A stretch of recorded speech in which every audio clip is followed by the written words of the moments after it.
Good morning, everybody. I'm going to talk you through what I did for the One Brilliant Buddha staff forum thing.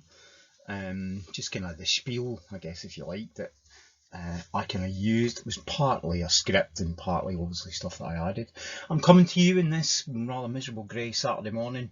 I'm sitting out in my den. It's a kind of summer house thing I've got at the back of my house. I come here for peace and quiet. My family bought me this apparently to tell me how much they appreciate me. I've got a funny feeling it's got more to do with the fact that it gets me out of the house and stops me getting in everybody's way. But anyway, I'm out here, so I'm going to talk you through what was getting done on the staff forum. So, really what this was about was saying, look, 2 years since One Brilliant Team. Manual was meant to be, I guess, if you like, a catalyst for change in the culture in the organisation. And so, having spent 2 years since then, the idea of it is this has been a kind of underpinning element of what we've done in the last 2 years. I get the fact that different people will have different views about the extent to which One Brilliant Team has or hasn't got embedded, but nevertheless, that's the basis of the staff forums this time around. So the core values that were in that document, main four and the kind of descriptors of them, effectively have been, to some extent, I think, the foundation of quite a lot of what we've done, both in education and across the council in the last couple of years, trying to kind of, if you like, put the values into practice, really. And so at this point in time, the script asked me to talk about some of the achievements, I guess, if you like, that the council has had during that period. So we're talking about things. I'm going to get interrupted here because the dog's going to come to the door and ask to get in. Right, where was I? So now I've got the dog at my feet. I'm going to kind of go on talking about this. So yeah, so I had to read out a list of achievements, I guess, if you like. So we talked about the Outstanding Children's Services Ofsted, the successful Ofsted and SEN, the launch of the community hubs, the development of SMART, all that kind of stuff was kind of listed as kind of linked into these value things, I guess, if you like, that we've had.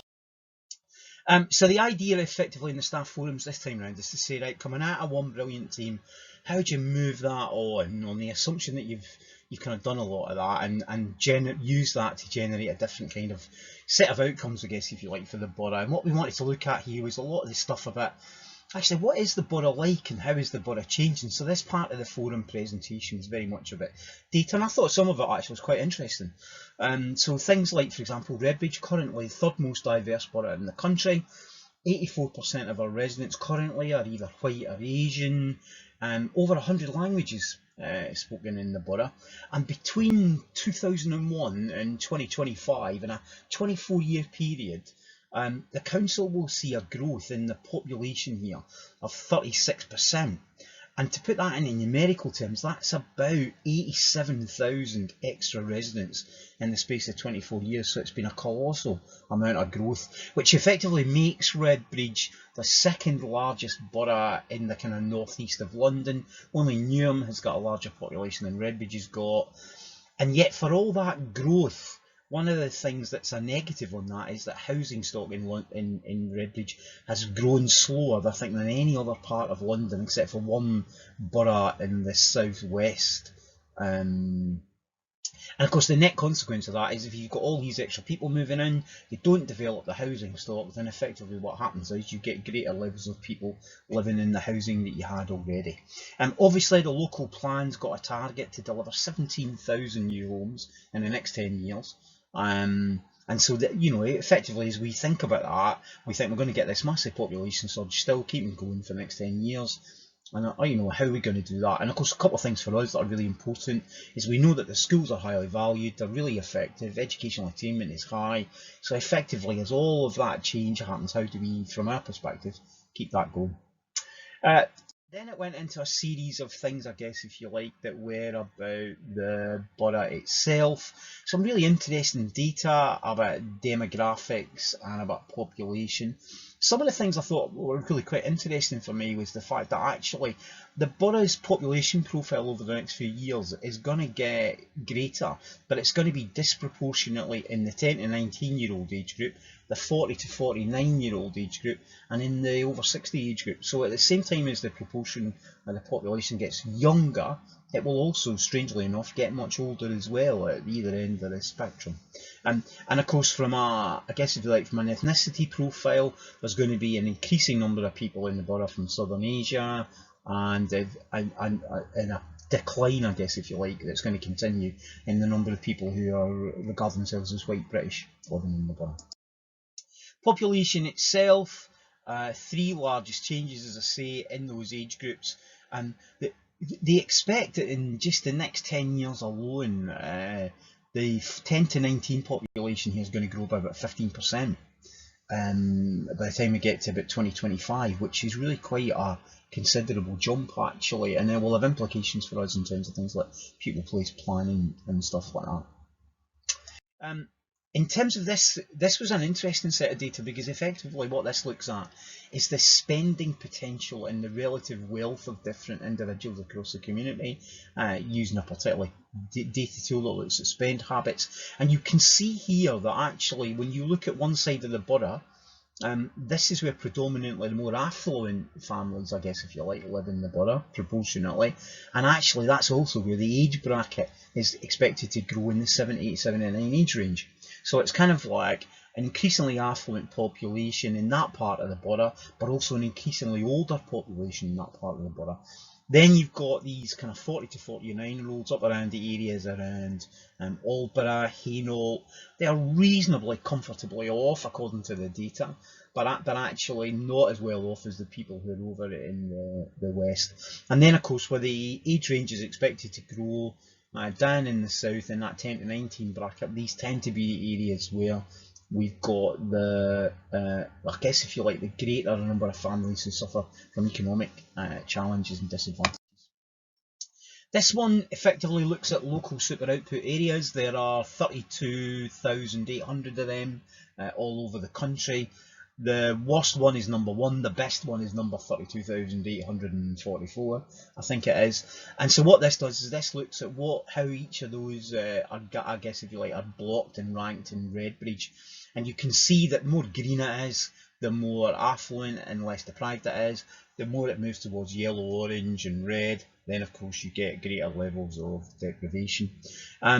I think what was interesting for me was actually that Redbridge is currently the 5th best borough in London for improving deprivation in the last 4 years. So effectively the borough is getting less deprived in the last 4 years, and in London terms is actually not that deprived a borough actually. It's got the 11th least level of deprivation overall in 2019 of all the 32 London boroughs. So we're in the top half in terms of, I guess if you like that. It went on to look at, I thought, really interesting slides. So if you think about the last one, which talks about affluence in one part of the borough, the challenge in the other part, you can see here that that divide is also neatly linked into where those three major roads bisect Redbridge, I guess if you like. M11, A406 running, I guess if you like, north-south, and then the A12 running east-west. So it kind of showed you that actually these roads, there is a bit of movement from one area to the other across these barriers, but largely the population profile movements at the moment in Redbridge would suggest that people don't actually tend to move from one side of the M11, for example, to the other. It's as if it acts as a sort of barrier to people moving across. So we then went into a thing about what does that mean for how we work. And at this point in time, the script asked us to give an example about stuff we've done, and the focus was very much on how do we engage with residents. So the examples that I talked about was about the experience of doing SEN transport engagement, in doing the Children's Centre consultation, and in doing the recent engagement with the local community in Seven Kings around the changes to the physical disability unit that we were proposing in that school. I didn't go into the detail of the consultations themselves, but talked about what we'd learned about how you engage with communities and what you've got to be prepared for and what you've got to think and understand. After that, everybody broken up into groups, working in these kind of key questions, and effectively focused on three areas of, I guess, challenge and priority for the borough: the climate issues, child poverty and crime. So people went off into their groups with facilitators and effectively worked through these questions, if you like, and part of the focus is about engagement in relation to these topics. And at that point in time, came back together, got feedback from groups, usual stuff really. Again, linking it back to values. And then from there was a summary on at the end. This was the last slide in the forum. This was when the boss stood up, gave a kind of spiel, I guess, if you like, from his perspective. Talked about how he saw some of the issues, how he kind of felt the sessions had gone. Then went into a question and answer session, and it was myself and the boss, along with Dawn from Staff Forums and Anita from Corporate Complaints, just kind of giving different perspectives. And one of the good things about working, obviously, with Andy is that he's pretty open-minded about people having different views to him, and in fact, he encourages it, so you get a half-decent debate going. I thought that bit of the session worked pretty well, actually, some interesting questions. So that's a run-through of the Staff Forums. I hope that you found that not too, I guess, like not too tedious, not too slow. Get an idea about what was involved, basically.